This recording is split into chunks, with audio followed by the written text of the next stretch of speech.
Hey yo, it is your girl Nichole Shirell. I am her, she is me, and we are about to get into our Women History podcast. All right, let's get it. And this is not, the women on the stage, or it's not an accident, it is by grand design because, you know, we are all bosses making history, so applaud and give yourselves a hand. Okay, now I'll start. We're going to do introductions first before we get into the topics. You may know that I am a writer, I am a poet, I have tracks out there, so y'all can download that, shameless plug, podcasting, and hey, broadcaster, and we're just here to make a difference. The goal and the purpose, everybody knows that this is a very important time. Time is of the essence. May 19th, we will be voting for selecting, the next governor, and it is very important that you guys pay attention to topics and what is being said, and you're able to discern the foolishness. So, we're here to discuss topics that, as they relate to women in history, but we're going to let the panel go ahead and introduce themselves. So we'll start with Ashley Renee. Hey, my name is Ashley Renee. I am the owner of Precise Tech Service. I am the founder of My Black is Golden, and I am the host of Project Politics, and I'm from Northern Alabama. Why are you like tell me Will we get more acquainted each and every time? Girl, we is family. You're going to be like, yes. We family. You could have been told me that. Tell her she could have been told me that. I'm sorry. I'm sorry. She didn't know. Okay. So I'm sorry. This is Ashley Renee. Forgive me, I messed up her name. So can you start over? Yeah. This is my type of time right here. I'm Ashley Renee. I'm from Dothan, Alabama. Actually, Midland City, Alabama. Don't let my people from Midland City hear me say Dothan. But I am the founder of My Black is Golden. I am the owner of Precise Tech Service, and I am the host of Project Politics.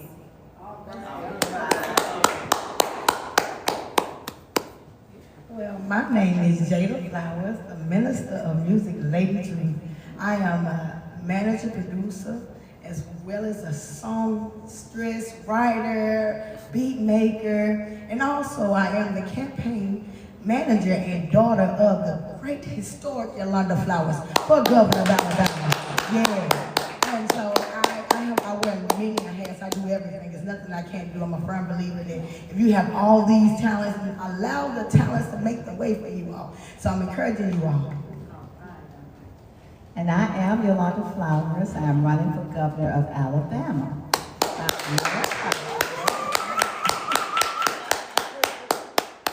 Yes, this is my second time running. I ran against our incumbent, Kay Ivey, in 2022.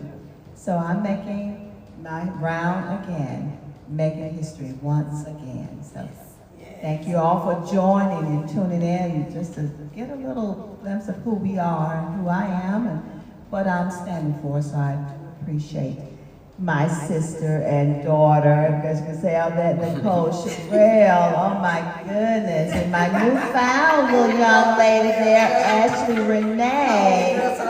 Yes, and this is another Ashley. We'll find out about that. So I heard something.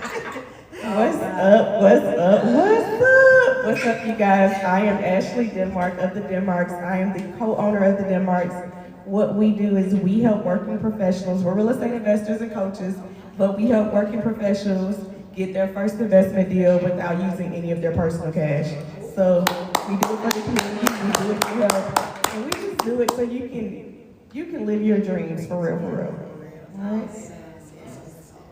All right, so I'm gonna go ahead, we're gonna transition into a topic that I actually thought was perfect because I was on YouTube and I saw the story about a young lady who was the actress, I can't remember her name now, but she was on all the Tyler Perry shows. I want to say her name, she's a McLean sister. but she walked away from Hollywood, China. She walked away from Hollywood because she wanted to focus on her Christian beliefs. So basically it was a conflict. And I guess after I think a couple of decades, because she started when she was really young, she decided to walk away because it was a direct conflict in her spiritual beliefs. So she founded her own production, a Christian production company, and she's working on putting out shows. She has not said what actually transpired, just that she couldn't do it anymore and she walked away. So she didn't badmouth anybody, she just chose to walk away. And you know, in our roles that we play, sometimes we find ourselves with conflict and a struggle between. And I'm not gonna. Yeah. You want? Go ahead. Now she's not shy. She's not shy. Nobody gets to say nothing. Got a lot to say. Go ahead. So have you found yourselves in your past roles, present roles, whatever, that you walked away? I know I walked away from being a project manager for years and years and years. I couldn't do it anymore. Because I found the devils in the workplace was just too much. Like I would rather deliver groceries than to deal with some of the mindsets. So yeah. So how do you feel about current struggles? And I know that we're not the first. We have examples in the Bible of strong Christian leaders that were women. We got Ruth, we got Esther. And do you see some of those characteristics today when you are working? And how do you try to implement those into your everyday life? So I would say, yes, there is a lot of conflict. There's a lot of times where I have to step back and be like, what would Jesus do? And I know that sounds so cliche, but I remember a time where I was working at a radio station, and when I tell y'all, I had to go pray. I literally walked off in the middle of a segment and said I quit because my flesh was getting too deep into my workplace. And I had to step back. I found myself stepping back and praying so much. And I'm like, Lord Jesus, I pray when I get in the car, I pray when I get ready to go back. I don't need to be praying while I'm in here as far as battling spiritual things with other people. So I do see where there's a lot of people in the Bible who had to literally relocate in order to get peace. And that's what I had to do, so yes. Okay. God had to literally push me out of corporate America. Like, I felt like corporate America was what I wanted to do. It was what I was supposed to do. And I remember, it's actually been 10 years now since since corporate America pushed me out. That's what God made me leave. And right before it happened, my husband said, I think this is gonna be the year you go full time. And I didn't understand it, that God had given him the vision. And I said, oh, okay, baby, that's good, but that's not what I wanted. Because I thought if I worked my way up this ladder, I would be successful. But I didn't realize that working my way up this ladder caused me to have a miscarriage, caused me to have all kinds of issues trying to do it. And God said, you know what? I'm gonna push you out. And I was in the middle of a fast. I'm like, what's going on? And one of the prayers was, God, I need you to open doors that no man can close, and I need you to close doors that no man can open. And even in the midst of that happening, I still didn't believe it. Until God spoke to me and said, I'm trying to close this door, but your foot is in the way. So sometimes we are supposed to leave, we're supposed to get out of those circumstances, but flesh doesn't want us to leave it. And I think the hardest part is when you gotta get kicked out of it, and it's like, okay, now I gotta deal with this emotionally because I should have left when he told me to a long time ago. Yep. And don't miss it at all, wouldn't go back. Wouldn't go back. Okay, we're gonna pause for a second because we have Tiffany LeRae that has joined us. Welcome.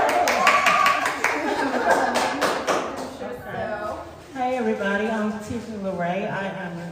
I am a gospel artist. I'm signed to Gas House Records. I make gospel hip hop and gospel rock music. I'm also a youth minister in training, and I am an inspirational, positive content creator, and I mentor youth, and I'm a substitute teacher. Thank you. And you know, I was just sharing with them before you arrived, the set was put together because, you know, I do appreciate everyone, and it's not by chance that, you know, I reached out and asked people to come together because of what we're doing in the message. Right. So, you know, I'm so happy that you made it. Thank you. So, Thank you for having me.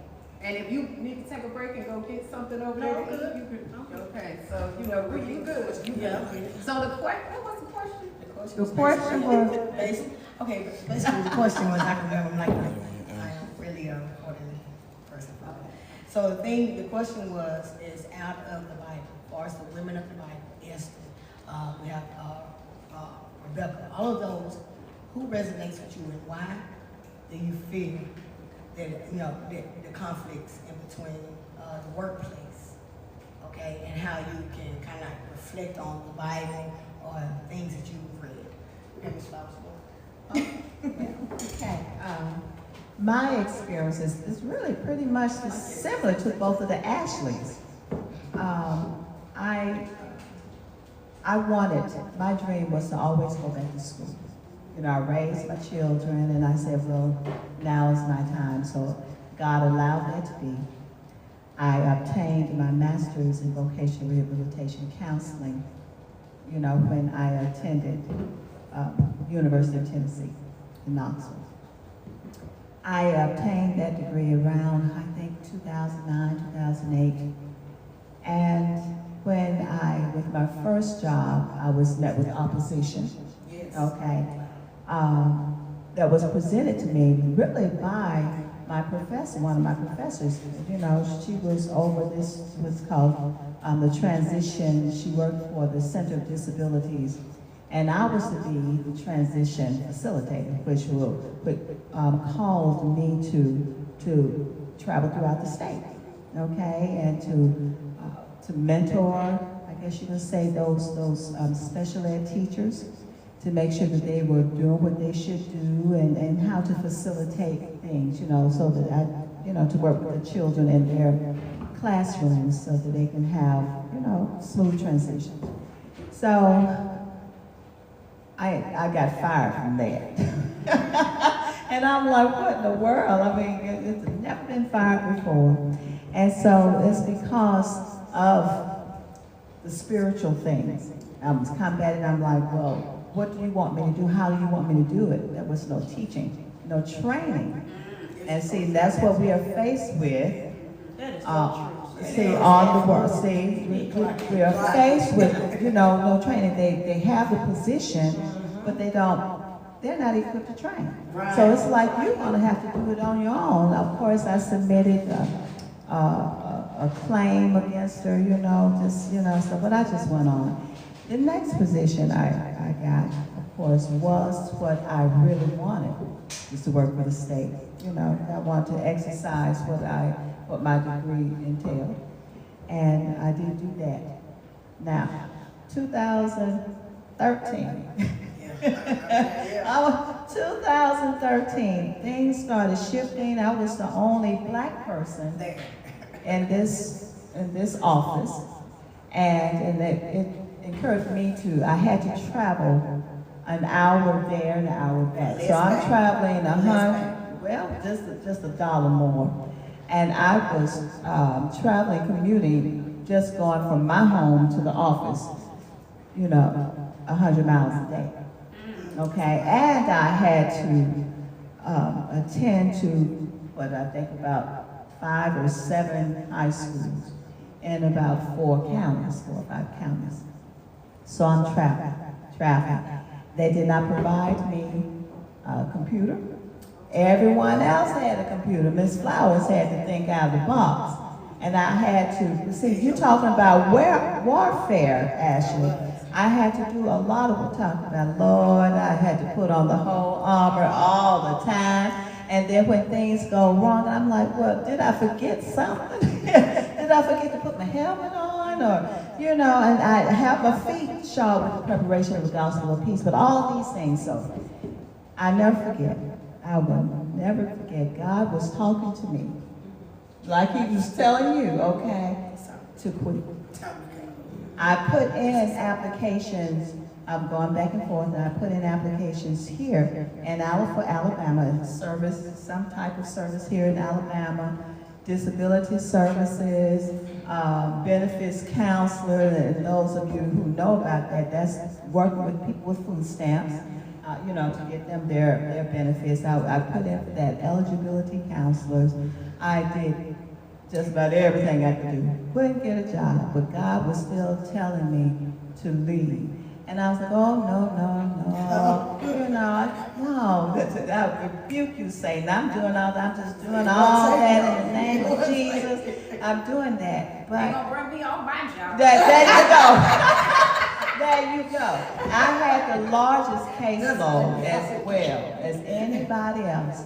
And so one day, we were off. It was leading towards Memorial Day. Okay, Memorial Day of 2014.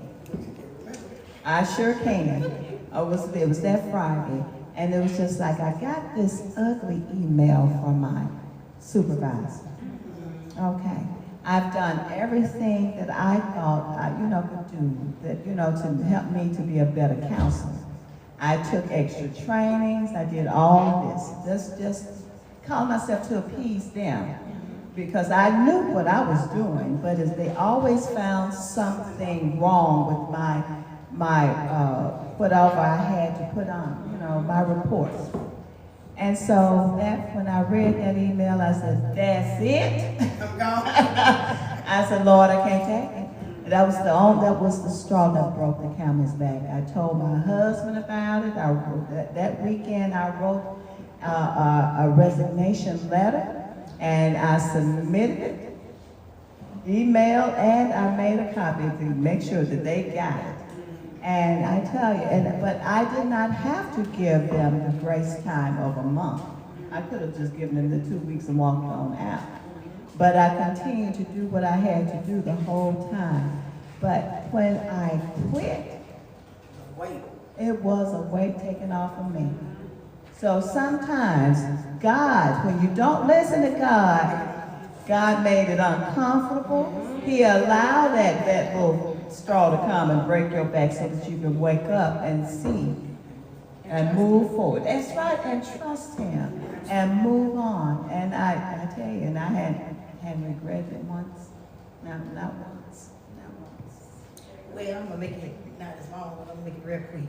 For me, God had always, like I told y'all before, about allowing your talents to make the way for you. God showed me that I'm never fit. Okay, somehow you just wake up, you're like, oh God, why don't nobody like me? Well, I'm doing everything for everybody. I'm praying for people. I'm feeding the poor. I'm doing this and that. God said, you don't fit because you're just passing through. So what he shared with me is that the reason why a job wouldn't do it. None of those things, even with doing music, I could never do it the way anyone else did it. They poured so much money into it. And what God he allowed me to learn certain things. And even if it wasn't like everybody else, he said, push it out because your story. It's your testimony. Okay? And a lot of people forget the story and they just want to push music. And so even with the ministry, me doing evangelizing work, I've been doing it since I was a baby. You know what I mean? Praying for children in kindergarten and me getting in trouble for it. Okay? Okay, they call me Miss Flowers, we love Teddy. She's so sweet. But could you please tell her we can't, they won't even go to the nurse, they go to jail. Okay. It was my spirit. So my spirit always been a child where I convict the wrong. I called it out. I used to get whoopings for telling the truth, y'all. Until God had to whoop my mom and my dad. Sometimes us as parents, what happens is we still are learning too. As long as you're out here on this earth, there's room to learn. And so for me, my moment where God and life lined up was every time I had to fight a giant. Okay? Everybody has times in your life you just don't understand how you came up. I've been left for dead. I've been shot at. I've been hit in the face with pistols. But the thing is though, you actually say, what was you doing to be going through all that? I tell you, when God sends you to the highways and byways, he meant go. And what he do, he will equip you just like he did Jonah. As many times Jonah wanted to run, I ain't going. Hey, look, send me to the prisons. I just don't want to be there, but I go, Jesus. Okay? So I think all of us had those Job moments where we wanted to give up, and even in that storm, before we denounce God, we believe it would happen. So I can say right now, we all are testament of a Ruth, of a Rebecca, or a Deborah, because honey, I'm a fighter, and I feel like I done freed a whole lot of us, okay? They were talking about having to leave stuff behind. Yeah. So I honestly had to leave a job of 18 years behind because the Lord removed me. And at first I thought I was just fired, but then God reminded me like, no, I removed you because you weren't going nowhere. You was going to serve. Yeah. At that same job is when I was called into the ministry, and I was like, Lord, I was in the bathroom, and he was just like, Tiffany, I want you to preach. And I'm like, well, minister. And I'm like, minister? I said, Lord, please. I said, you kidding? You gotta be kidding me. And then he said, I want you to teach. And I'm like, I don't have no degree. I just started coming up with all these excuses. I can't teach nobody. I said, Lord, I got ADHD. Who am I gonna teach? So I just started pointing out all my flaws, and he was like, I don't want you to get no church, but I want you to be a youth minister, and I want you to do this because you can lead these youth. So I'm like, Lord, I can't lead nobody. I can barely lead myself. I get lost at the drop of a dime.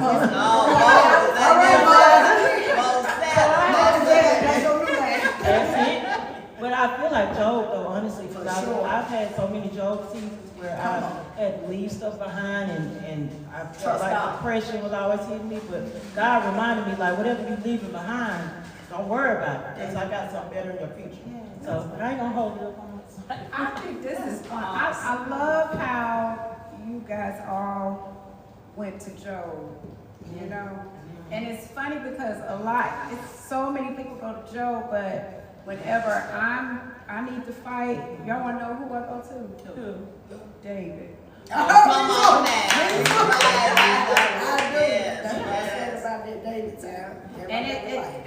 And I'm reminded when he was actually running from Saul and hiding in the cave. Yes. And like the struggle we face as women. Right. Do you find that even now when you're working, wherever because we still have to find a way to thrive, live, interact with people, do you find that you have to shrink yourself or be submissive in order to make it? I'm gonna tell you not me. I can't keep. Look, I'm gonna be honest. Y'all don't even need no mic. I'm gonna tell you for Jada, I have never, because I've always growing up. I had a lot of adults that used to ostracize me, okay, and try to hurt my feelings. So as a child, I would feel like crying. But baby, the first thing I feel, I'm grown now. I don't know what y'all gonna do with me. I'm here. You hear me? And I'm vibrant, and I'm gonna be as loud as I can be. Yes. So no, you know, honey, I am the star, honey. Okay, so we have one. I'm not gonna do it. I'm gonna do what the Lord told me to do. No matter what. That's right. Okay, Tiffany, were you gonna? Well, I can say this real quick. I used to shrink myself, honestly, because I felt like I didn't belong in certain rooms. But God keep reminding me, like, if I put your name on that, and I'm like, Lord, please. I still sometimes feel like I don't belong, even on this panel. Like, I'm like, Lord, am I worthy? But he reminded me, like, I want you in that room because there's a reason for you being there, whether it's for you to learn something or whatever. Not saying So, like that, no. I totally get it because I have been there. We all have been there. But this is what I want you to remember. That's the enemy talking to you when he takes you out. Because God is never going to cause you to doubt anything. There's no doubt in God. And I had to actually grow to the point where I don't care if people think that I'm not supposed to be in the room. I know what the Lord told me to do. I'm gonna do what the Lord told me to do. If you don't like it, then that's a you problem. I'm still gonna do what I want to do, which is what I'm hearing. I'm hearing what I need to do. And if it's not for the Lord, it's not gonna last anyway. Absolutely. Come on. And then Ashley, Drop the mic moment. Ashley Denmark, you dance. I can resonate with that because I'm not gonna lie. In the past, I had a real bad anger problem, and I was just like every job I had to be like, all right now, you testing it, and it was like Ashley said, the Lord just kept forcing me into saying entrepreneurship. Like I just couldn't do it, and I want to say like I've struggled with that before. But now I'm just like, you know what, if I can't fit in this door, if I can't fit in this space, I'm gonna create my own space. I'm gonna create my own avenue. I'm my way of doing stuff. I'm gonna ask the Lord and say, Lord, walk with me, because you know I wanna do this, and you know I wanna do this. And I know if you're not in it, it's not gonna work out. So, yes. Oh my goodness. So I had a couple of thoughts that came to my head in between you guys talking. And one of the things that I ask God is, Lord, help me to bless your people. But when I do that, it doesn't feel good all the time. Because sometimes it's the people that will make you feel lower than yourself. And like, well, Lord, if this is really what you want me to do, show a sign. And then he'll show a sign. I'm like, I wasn't ready for that sign.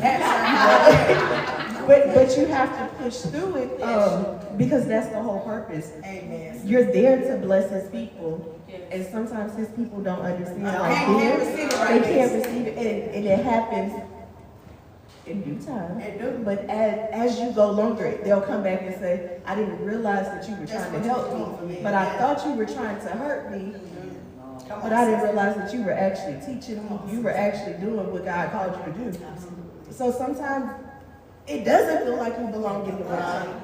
And Nicole's right, like the enemy wants you to feel like you shouldn't be in the wrong. And when the enemy does that, that's probably because you're supposed to be here. And you know, It aligns the journey. The thing is that once people cannot accept you, then you gotta know that it's seasons to everything. But when God aligns you for the journey, it's like this. Half the time that we are aligned for a journey, we end up finding out some stuff on the way that we never knew ever happened. Okay, not just about you, but about the journey. You see what I'm saying? So just have to continue to stay consistent and obedient. That's the key. Ms. Flowers. Well, of course, when I ran in 2022, I was like, Lord, I don't know what I'm doing. And I felt intimidated because I would look at the people, they would go up and, the representatives, those who've already won, that's right, and ran for their position and won, and just listening to them speak. And I think God just got tired of me and said, well, Yolanda, they don't know what they're doing either. Actually, that's what he said. Just like I'm talking, he said, they don't know what they're doing either. You just speak what I tell you to speak. So from then on, yes, and walking into the room, I would feel, just like, I'm not supposed to be. It just feel like that.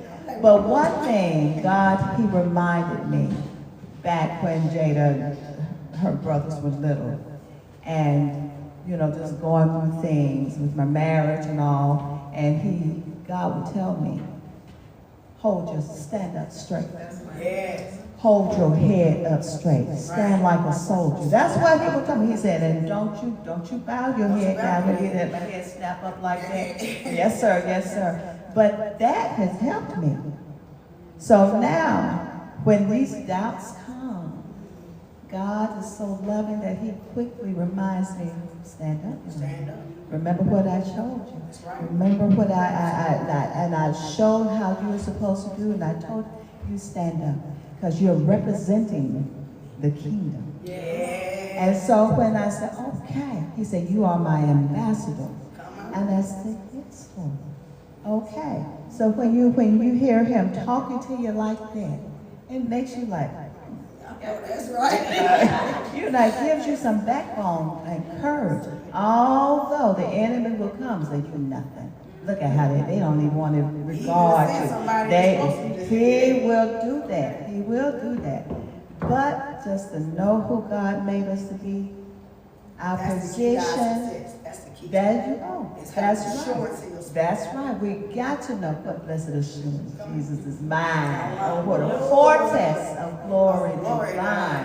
So you think about all of that and just say, yes, Lord. And we know it's not, you said, about teaching the people and encouraging and letting them know that you want, this is your mission.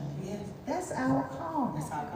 And then we're not going to be accepted because many of our people are so used to being downtrodden and abused and lied to. And there you go. But when you've been that way, you forget so soon and how good God has been to us. So we just continue on, my girls. Continue on, push down every door, everywhere you go, you step on the neck of the enemy and crush everything that he has put before. I want to just say something real quick, because when you were talking, I had a thought. I'm sorry, Ashley. I'm sorry.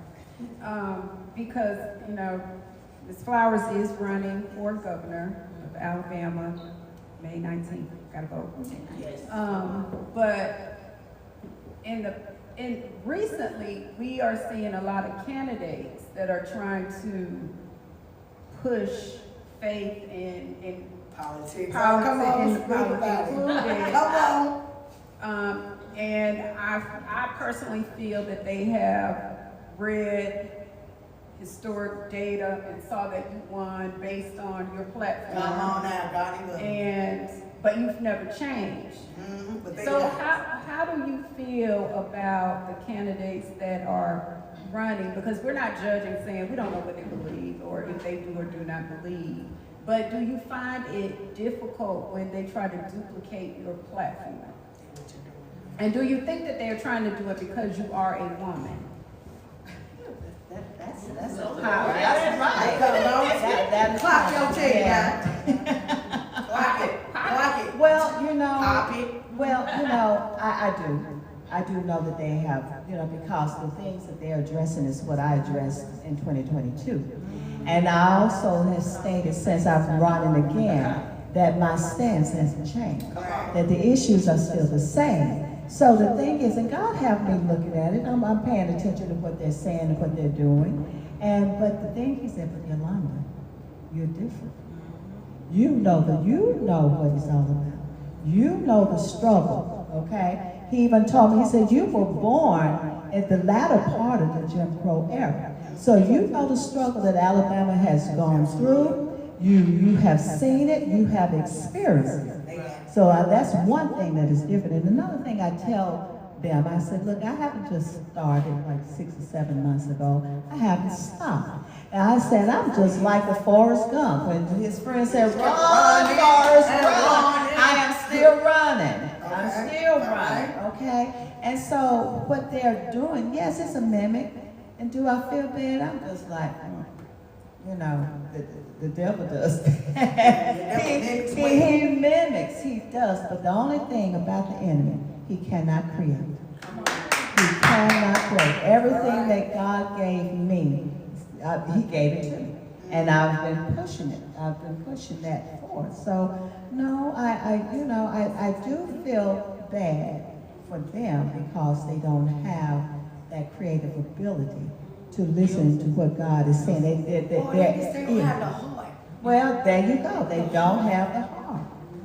Okay. I always say they can copy and mimic, but they don't have their sauce. So Come on. no matter what they do, Ain't your mama slap your mama sauce. and they can't do it like you. So it don't matter. It doesn't matter because I am the original. You're right. And God and government, Come on, talk about it. The God and government. I never forget, went to Tuscaloosa and meet with it was in February, as a matter of fact, and it was a cool, beautiful Saturday, and it was windy, and we met with the Dems there, and one of the questions were, do you believe in separation of church and state?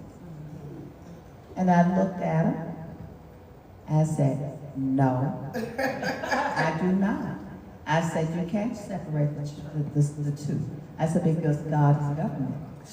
I said, now there is one clause there that is called the Establishment Clause that states that the government, civil government, can come into the church when there's things that are not done right, when it's offending or affecting the parishioners, the people. Then the government is supposed to step in. And then, you know what? And that's scripture. Romans 13. That is scripture. But the government cannot tell the church when to worship or who to worship. They're supposed to protect, and they're supposed to punish those who go against the law. And so when I said that, this one man, I tell you, I saw his eyes get thin just like a snake. I declare I did. And then one of the president or the chair of the Democratic Party, at the end of the meeting, she said, you would have had my vote. I said, but you had to talk about the God and government and everything. And I said, and I told her, I said, that's all right. You know, I said, that's okay. I said, that's all right. And that didn't bother me. That was one vote. I didn't care about that. But my purpose was to tell the truth. And had to tell the truth and had to let the people know where God stands. We can't look. Every waking moment, every breath that we take, don't you know we're speaking his name? Come on. Yahweh. When we inhale and exhale, we are speaking his name. That's just how close he is to us. And we need to stop. I mean, but so I just went on and I just, fixed up my little coat and walked out.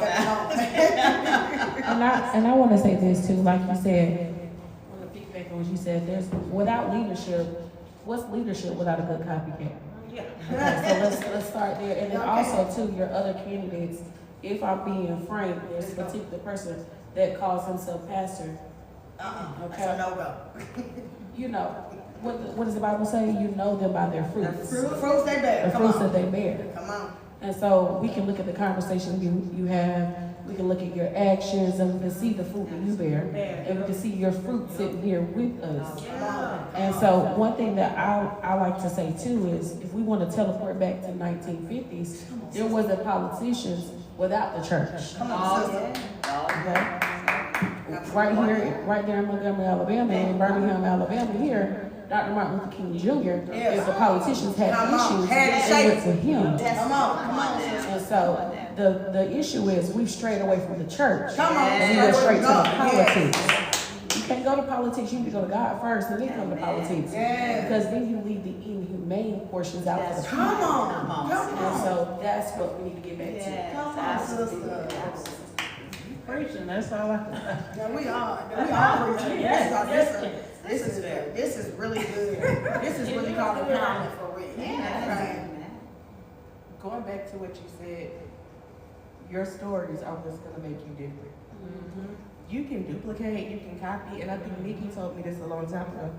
She said, it doesn't matter how much they copy, they're not you because God gives you that it. He gives you the stories to be able to speak to his people. So if you are duplicating, you don't have those stories. You don't have those testaments. You don't have that to go with it. You're just making it up on the fly. And I think it's going to happen, especially from our counterparts, because women aren't supposed to be leaders. This Deborah time, baby. We have always been leaders. They just didn't want to talk about it. In fact, yes, speaking to that, in our household, the man may be the head, but the man can't do the things that he can do without that woman. Without the woman. So yes, I respect you as the leader, but I know that there's a leadership that I bring with it. Come on You now. know why? Affirm this. Because the man and the woman are one. Come on Now the lawgiver is the husband, but who carries it out? Mom. The mother. She ensures that the instructions are carried forth. That's why we become one. Absolutely. Now, being leaders, what about those women who are single? Husband or Johnny Appleseed has dropped his seed and moved on and planted someplace else, or he's or passed away or incarcerated, and the women are left to raise their own children. She just made me think about Proverbs. Come on. and the wife who was out tending to the field. Yeah. She was working and leading and making sure her house. Absolutely. Yeah, That so- virtuous woman. The virtuous That's woman. right. Who can find a virtuous woman? For her cost is far above rubies. Is that what it says? And it's something because that man, her husband, the rubies is very important because he's to wear her. He's adorned by her. And the elders of the city recognize that. So you see how powerful we are. Yes. We are really powerful women. Women are powerful. So much so that we got the first revelation in the Garden of Eden, although we caused Adam to sin. But we said, we bit up the fruit and said, here, won't you taste that? That just makes me know how Okay. much power. We have The power of the soul. that's just a little, but wow, is that your phone ring? Black When that? Y'all gotta forgive us. This is real hood stuff, y'all. And look at this. They know they wrong for this right here. They so wrong. Y'all see this? This is some hood stuff. God bless y'all. Okay. I don't know what I put on, but we ain't gonna do it today.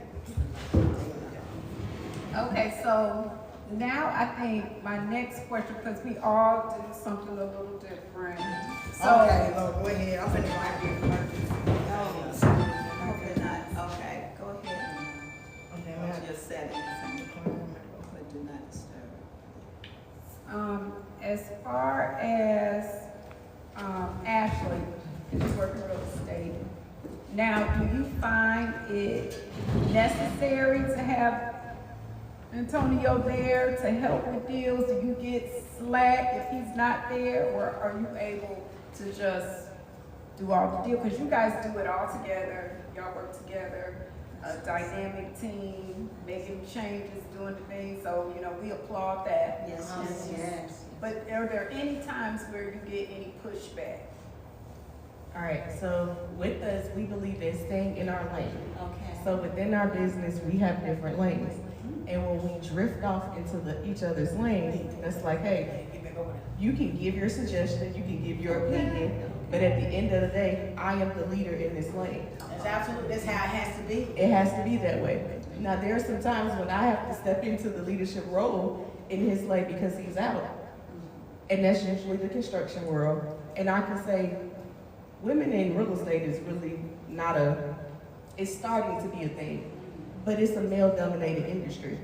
So there's sometimes where I have to say, hey, I write your checks. Like, this is what I need you to do. And it's like, but you're not my boss. But yes, I'm the boss. yes, I am your boss. yes. Because when you come on Friday and you need that check, you come into me. So I need you to do this. You're gonna get that a lot. Well, we get that a lot in real estate. And it's more so, they're not expecting a woman to know it from ins and outs. I can tell you, that's wrong, that's the wrong pipe, that's the wrong pipe, that's gonna leak, that's not coming. So you have to do it, but still stay in your lane, because at the end of the day, I don't wanna run him off, because it's his team. Right. So if I run off his team, now he got a big deal, because I didn't talk too much. So staying in our lane is really important, but as a woman, it's hard in the industry because it's not expected for you to have that type of voice in a male-dominated field. Absolutely. And I love how you described it, because it speaks to the fact that you're able to use discernment and know when you should speak and when you shouldn't speak. So it's all that is scripture. That is. So I think that's excellent. Okay, so ladies, who wants to go first? You want to go first? You go Okay. first. The question was, so you're in ministry, but I'm And then you're also, you know, you do rap, so, you know, you sing too, or you? I try, but Okay, So you musically inclined. so when you're working in your fields, in your crafts, in your God-given talents, do you find that you have to get a hard time or push back from male dominant? Because the music industry is male dominated. Always have been. And, you know, often. I think in the Christian space, when it comes to music though, female rappers are starting to take a up. They're moving up, yeah. And it's like, at first I thought it would be like that, but I'm finding that females, we are starting to dominate in the Christian space as far as Christian rap. And with the ministry, the thing I only worry about is being a female and I'm a minister, because some males, to be honest, they don't want me up there. But I'm finding that people want to hear from me. Not the older people, the younger people, they love what I do. And I haven't really got any pushback. And I just know that it's what God called me to, so whatever pushback I get, I'm just going to keep pushing forward. And I know you asked her like about her husband. Like my husband, he is the behind the scenes man, and he'll run me here and run me there. And he'll encourage me, and like he likes to make sure that it's biblically sound. Like don't just put that together, make sure that it's the word. You know, you ain't just saying words. And I always remind myself of that. Like what you think about this? Go back in there and polish that up, and then make sure you're saying the scripture right, and blah, blah, blah. Because he want to make sure that I'm not leading the people astray. So, That's awesome. and that's another thing I learned from my mama too. Like I run the rap songs by her. Like, Mom, what you think? And she'll say, I don't know, go back in there, go back in there and look at it. You know, make sure you feed these people the word. Don't just be rapping because you ain't no rapper. You actually ministering. So I have to remind myself, like, yes, I can rap. Yes, I love to rap, but I'm more than a rapper. I'm a minister. And I'm ministering the gospel for people that may not be in a church. They may not go to a church. They may not go to a Bible study, but they hear my words and they know, you know, It's like, okay, I don't want to go to a church, but I love what Tiffany LaRae saying on that beat or whatever. Yes, awesome. I'm just gonna interject. Okay. And I just want to give a shout out to Chris, because I know Chris is, because a lot of times in the music world, you'll have people say, no, you shouldn't say that, you should change this. One of the first books that I published, the publisher editor came back to, you should change the name, the Once Saved poem. It should be called something else. No, you're not gonna change the name. That's right. Shout out to Chris, because I know he's not going to do that. And another thing about Chris I like, I took an old hymn. It's not out yet, but it's gonna be my next single. And I put it over a trap beat. Because I grew up, it was a song that my grandma loved to sing. She sung it in church almost every Sunday. And it reminded me of my grandparents. I said, I want to redo this hymn, but I want to make it upbeat for the young folks and the older people, because they like good music too. Yeah, we are. I call them seasoned saints. I don't call them, But I wanted to do that because it was like me paying homage to my grandma and to my upbringing, because I grew up Baptist singing old hymns. And I like the fact that Chris, he didn't try to like tone me down. He didn't try to change me or make me conform. He was like, that sounded good. Like when I did, I'm like, it made me feel good because, and as a Christian rapper, and even though he makes secular music, we still love the Lord. And the fact that he can say to me like, do this, and you're a dope Christian rapper, it makes me feel good, you know? A push. Shout out to Chris, that's hot record. That's what we call equally yoked. Listen, and I can contest to that because I was in a marriage where I wasn't equally yoked. And I had to be the masculine role. And so in entrepreneurship, I automatically transcended that because it was like, okay, she masculine already. She's not a pushover. So, but when I do walk into banks and I'm trying to cash the checks, or I'm trying to print out checks for my clients, they looking for the man to come up. I need to find the owner of Precise Sex Service. I'm here. You sure? Yeah, that's me. Okay. Stereotypes. Right, and that's what that is, stereotypes. But I do understand, like, when you have a partner beside you that stands, because I've seen it before. My pastor's wife, I see them. I use them as an example all the time. Those are people who are equally yoked, and I can see when it's time to be submissive, and it's time to stand out and lead. And so I'm just saying, when the Lord permits me to have a husband, I'm just It's ready. on. I done had enough examples. I'm looking at you, and I'm looking at Bill to know I'm ready. Okay, who didn't answer the question? I don't even know the question no more. Now, Ms. Jada, Look, When I was you going are- right with y'all little lives, babe. I was with you, it's like my husband. I was with you, yes, I was with you. I thought I was there. now you're the campaign manager for the historic Yolanda Flowers. And in the political arena, what do you receive pushback from? Okay, we want to. Honey, the things that I said tell me to go to God first, and then sometimes it don't stick. And the reason I'm saying it don't stick because I'm the child that's gonna tell the truth and say the devil. And I'm not the one I cannot go back and go to sleep on it. Okay, I can't rest. I have to allow whatever done fester come out. So for me, yes, it's been hard. It's been hard, especially when I see my people. I'm talking people that's the same color, okay? And I'm saying our people of color, it can be Mexican, how we don't understand about coming together, and I mean collectively for the better. We'll come together to fight somebody, come together to go and rally after somebody died. But it's a problem to me because I carry a lot of stuff on my heart, not on my shoulders, it be on my heart.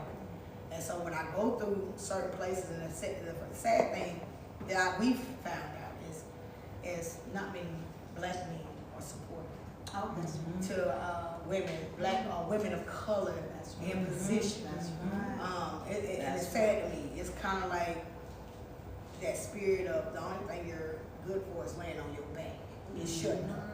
And so when they find a woman like me that's not submissive, I can be, but it's gonna take a certain kind of God to move it into in a place for me, because me and God spoke about what my desires are out of a man.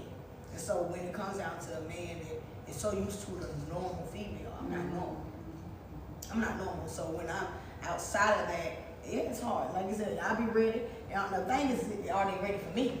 That's I'm gonna be honest with you. Because I done had all type of men. I done had thugs, I done had the corporate type, I done had homo thugs. You wanna say that? The ones that pop out and they softer than you. I done had those who didn't know how to change a tire, and I had to show them how to change a tire. So it's kind of like, God knows I'm gonna have to have a man that's gonna allow me to be soft.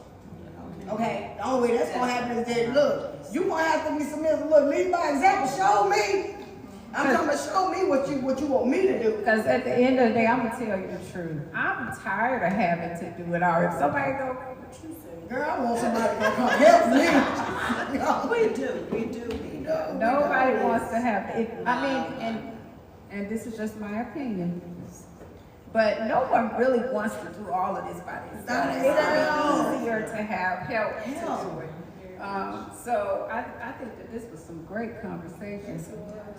Now, thinking back, because we mentioned, we always go to the men, but who is your favorite woman in the Bible?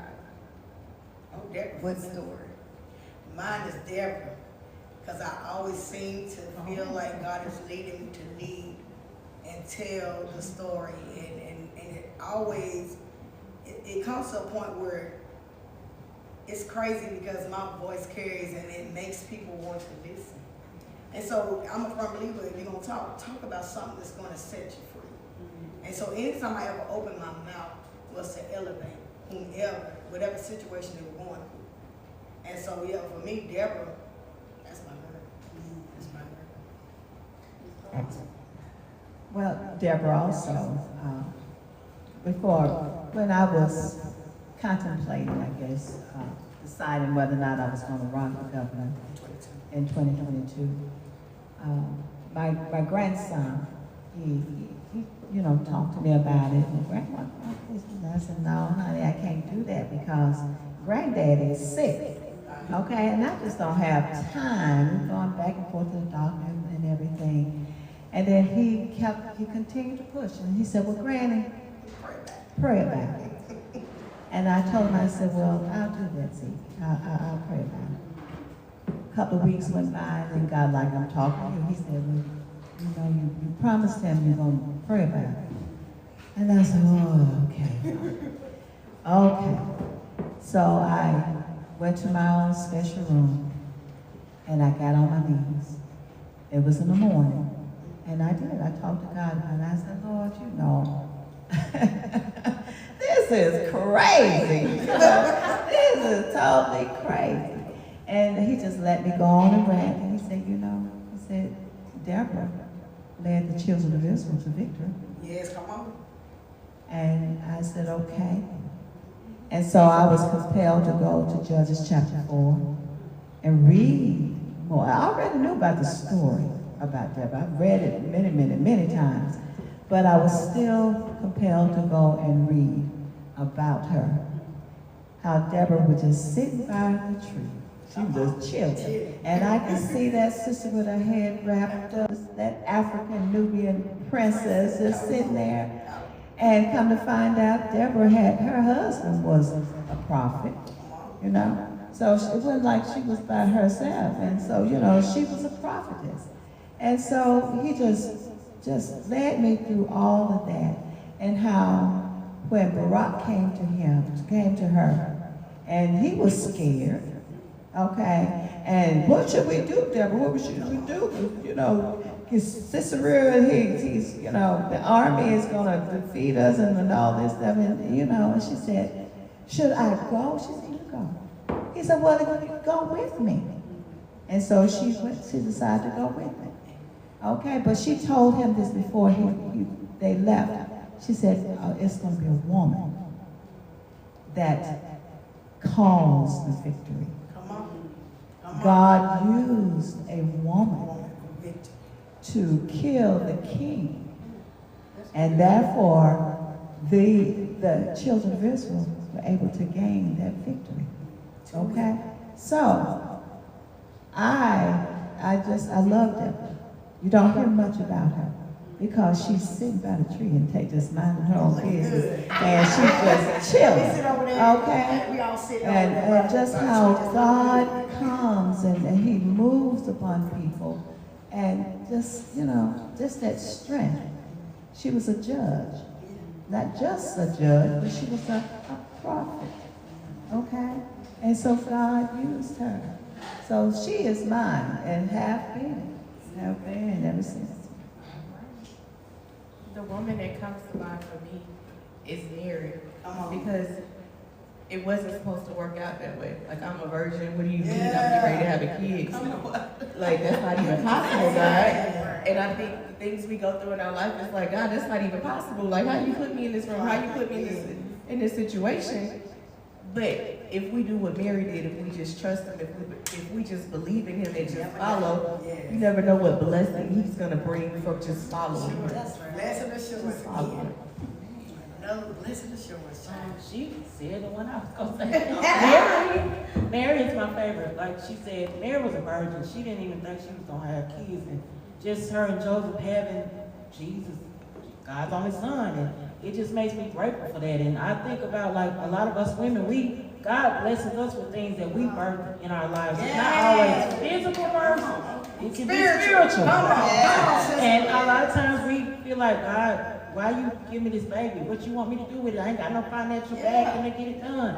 And God is like, I just want you to birth that baby. I'm going to take care of the rest. So Mary is my favorite. Come on now. Talking about you were scared to be here, girl. Oh, now I got a birth nation over here. All right, come on, sister. I was gonna say Deborah too, because I believe in justice. Yeah, and I come believe on, when you're sister. called, you need to go. Don't wait just to go. And you never know when you, like you said, gotta slay a king, you gotta slay a job, you gotta slay a problem, you gotta come up with a solution, you gotta be the resolution. And so Deborah is mine, and I hope that God will use me in the same sense to combat against social justice. Yes. So I guess mine would actually be Ruth. Oh, yeah. And the reason being is because although, you know, Naomi, you know, both of them had lost everything. Yes, come on, sister. And she listened to the wise counsel And she also waited. She believed, she waited, and she was faithful to the belief. Because she actually had to use her mother-in-law's faith. Yes, follow that mother-in-law, baby. She was able to recognize the word, and that's what I pray for. I pray all the time that I am hearing clearly, you know, of what God wants me to do. And I have been fortunate because I can discern. I know some mess when I hear it. Come on. And I may not speak on everything because that was the old me, but I know to continue to walk because you have to stay focused on the prize. She stayed focused, she kept working, regained it all, and you know, that's how we ended up getting Jesus. Come on. Yeah, that bloodline, baby. Bloodline, so that's mine. Now, can you think of any Christian women leaders today that, and what they're doing that is impactful and changes they're making? I actually got, well, I got three, briefly. If we're going local, my mentor, Miss Gloria, Dr. Gloria Haynes, she's a minister, a doctor. She's doing big things in the Christian space locally. And also, if we go in big names, I love Sarah Jakes Roberts. She is one of the people that, when I got called into the ministry, I was watching her stuff online and keeping up with her sermons. And also, there's another lady, and I cannot think, but her name just drew a blank. But I watch both of these ladies, and I can't think her name. I'm not gonna go. When you come back to me, I'll come back and say it. Okay.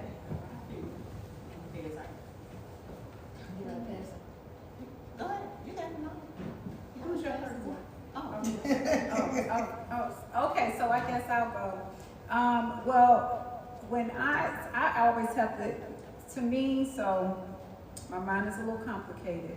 When I'm thinking of a Christian leader, I go to my godmother, Mama Gunn, because if anything is happening and there is, Satan has, because you know I'm human, he may plant a seed of doubt, and I call her first. And she definitely will point out with the word what is false by what I'm thinking. And at the end of the day, in our journey, you're not going to have a lot of friends. You're not going to be popular. People may not like you, but guess what? You can't care. You still got to do it. You still got to do it. You still got to get up and go. God told Abraham, get up and go to a place that I will show you. I got a whole poem about it. I'm going to bless those who bless you. Hey, and hey, y'all cursing, I just say the Lord said, go curse those who curse you. So it would be wise for you to get on the right side. That's all I'm saying. All right. Okay, so I really want us, before we leave, because I think we could talk all night for real, but I want us to take time to let the people know how they can reach you, remind them again about what you do, your specialties, any projects that you have coming out, websites and all that good stuff.